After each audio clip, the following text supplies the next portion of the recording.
Metal Gear Solid 5 Ground Zeroes. This thing's seen its fair share of controversy and, shall we say, press. We won't call it good or bad. I just finished it, and I've got to tell you, this is one of the most internally conflicting games I have ever played. The gameplay itself is so solid, so tight, so good. I loved it. While I was in the game world, I was completely engrossed in it. Granted, I was absolutely reminded of how terrible I am at stealth games, but I also kind of was able to figure out the controls, figure out some of the nuance of Snake himself, the way that he operates, the way that the controls interface with the world, and how the guards kind of behave. I have to tell you, the AI, the story, the weapon behavior, everything is there. The game is foundationally just excellent. What is the pain point for a lot of people right now, myself included, is I was able to finish the game within 79 minutes on my first run. Now, granted, I kind of blew through it, so I'm going to go back through as a, super stealth secret agent type,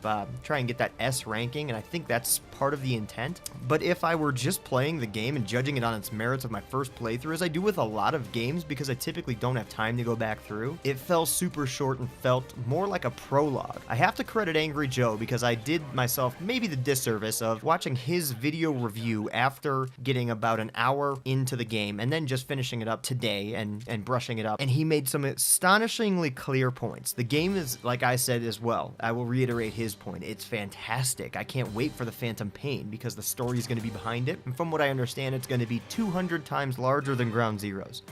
And it has to be, it better be, because if they put a game out like this that is just short and cuts off at the times where you want to continue going, obviously there's going to be some very disappointed fans out there, and I don't think they're going to do that. This game honestly does feel, though, that it was pushed out by the publisher, or maybe not even the developer. I don't know if Kojima had anything to do with getting this out there. This is almost like a tech demo that somebody would play and get back to us in a YouTube video, in an article, in some sort of vertical slice format, and it's enraging because this is a full retail title. They're asking fans to pay $30, and a lot of fans will pay $30, and I'm sure there are plenty of you out there that are going to get your money's worth out of it. I try not to get too upset about games in general, and I try to think, what is the game trying to accomplish here? And this game is no doubt trying to build up hype and trying to get people excited for the Phantom Pain. Problem being is we don't have a release date for Phantom Pain, and we don't know when it's coming, what it's going to entail. There's too many variables out there. No doubt in June we're going to find out a lot more about this title, but right now is not the time to bring out something that's going to cost $30 to figure out if we like it or not. Metal Gear fans are going to like it. I, in all honesty, have not played a Metal Gear title since Metal Gear 2, and I didn't even get through that thing. Metal Gear Solid was one of my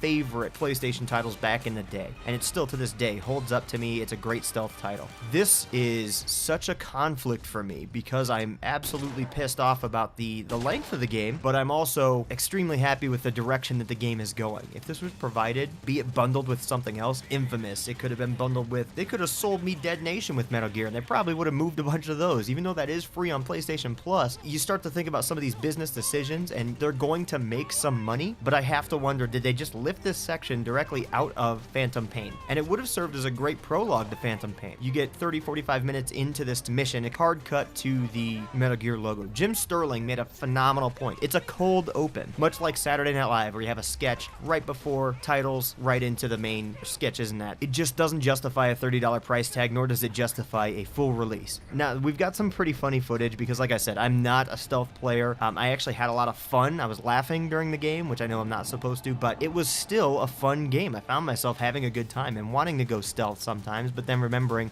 well, I already fucked it all up. Why would I really try to go for my S ranking this time? I just want to also address that Kiefer Sutherland does a phenomenal job of acting. He's a good actor, but I can't help but picture it as an episode of 24. The way that his mannerisms, the voice, it just really hits me in the wrong light. Now I'm going to try and shake that before Phantom Pain comes out and just try and imagine him in that Snake role and see how that goes for me. God only knows how it's actually going to work out. At this point, I would tell consumers, really stay away from Ground Zeroes. Play it because it's a good game, but do it in a way that's like Redbox, Gamefly if you have it. Again, some of you may know I'm a huge proponent of Gamefly because I use it myself and don't have to pay $60, or in this instance, $30 to try a game. That's a great point. Gamefly is $23.95 for a 2-game plan. At least that's what I'm paying now. I don't know if I was grandfathered in or if those plans are still out there. But Gamefly is we'll call it $25 a month for 2 games at a time. This game is $30. I beat this game. I will maybe play it 1 or 2 more times. I don't know if I'm even going to get 2 hours out of this title. And then I'm going to send it back. And then I'll be playing Infamous Second Son. After that, we've got MLB The Show and a bunch of other titles. I'm going to move right past Ground Zeroes, and I feel fantastic about it because I didn't pay the full retail asking price for the game. Now, for those of you that picked it up, there's going to be replay value. They've got side ops, they've got collectibles and things like that, but that's not a reason to hang on to the game. That's not a reason to play it again. There really is no different story arc. The one side op I started to play took place in daytime instead of night and rain, which was cool, but the night and rain, I like that setting better. It lent itself more to the stealth aspect. In summation, I've got to tell you to stay away from Ground Zeroes and just wait for the Phantom Pain. If you're waiting for a good Metal Gear title, this just isn't it because it's not a full title. Check out Redbox, check out Gamefly. If you have a friend, borrow it from them, throw them a couple bucks out of pity in all honesty, and then play the game and see what you think about it. Like I said, foundationally solid. I can't wait for the Phantom Pain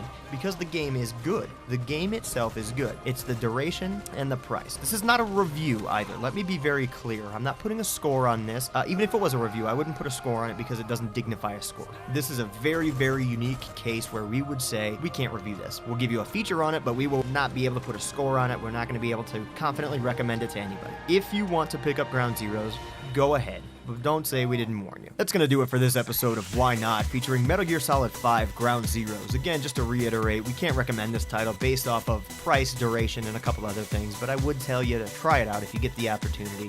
We would ask that you like the video, subscribe to the channel, hit us up on Twitter at HitFireGaming, as well as comment to let us know what you want to see next. Up next for Why Not, we more than likely will be bringing you a couple different games. We've got Infamous Second Son in my PlayStation right now. JD's working on South Park as well as Killzone, so look forward to those.